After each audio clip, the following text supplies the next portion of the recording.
تو ایک روز قارون بڑی آرائش اور ٹھاٹ سے اپنی قوم کے سامنے نکلا۔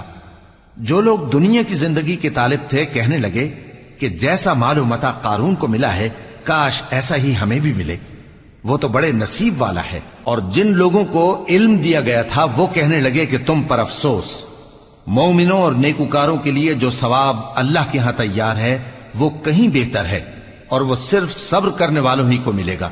پس ہم نے قارون کو اور اس کی حویلی کو زمین میں دھسا دیا تو اللہ کے سوا کوئی جماعت اس کی مددگار نہ ہو سکی اور نہ وہ بدلہ لے سکا۔